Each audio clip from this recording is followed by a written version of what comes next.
Hi. So I wanted to show you how I do my Schoology kind of title images here.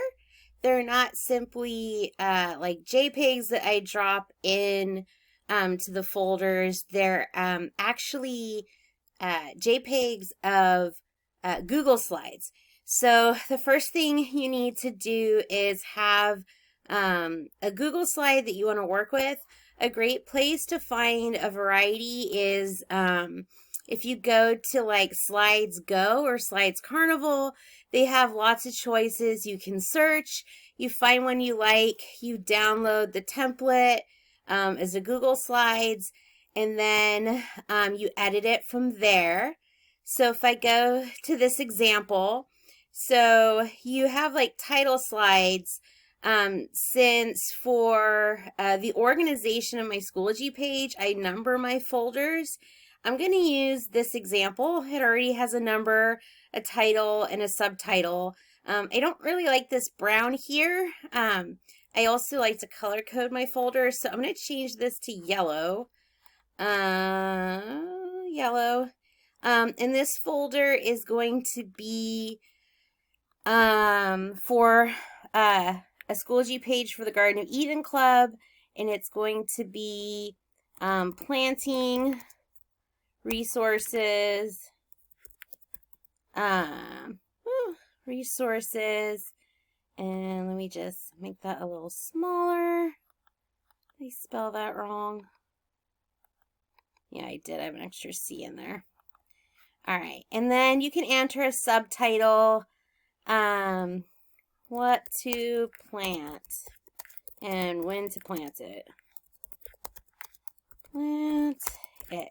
So in order to get this on my Schoology page looking like this, you can also change this image.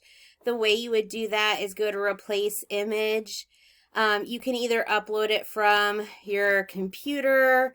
Another option would be to go to replace image, and you can go by your drive URL. So you could just replace that image if you wanted to fit whatever the theme of your unit is.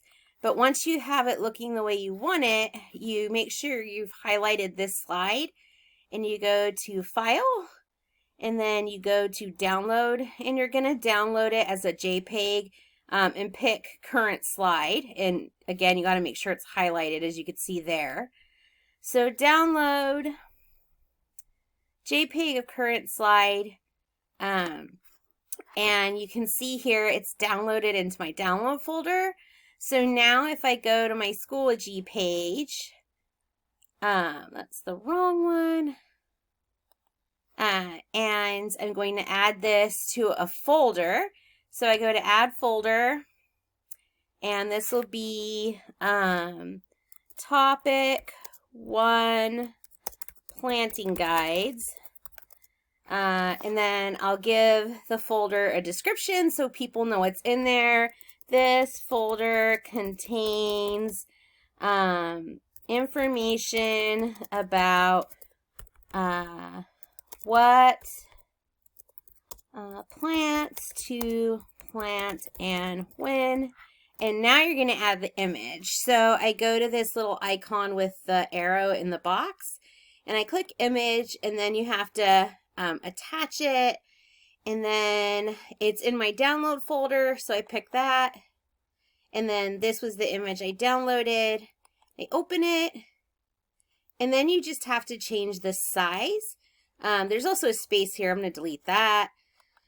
And then to change the size, you click on that little photograph icon, and this is already kind of memorized in my computer, but I do it 477 by 212, but you could play with that. And I'm just going to update it. That's the size I usually use. I just like the way it looks, but you can make it bigger or smaller. You can make your text bigger or smaller. And then I hit create. And here you have it. I have a folder with the title, the description, and then this nice little kind of photograph title page that just kind of makes the page look pretty. It celebrates the beauty of what's in this folder, and hopefully it's something that draws my reader in and makes them want to say, hey, I want to open this folder and see what else is in there. If you need any help doing this yourself, just let me know and I will help you. Thank you.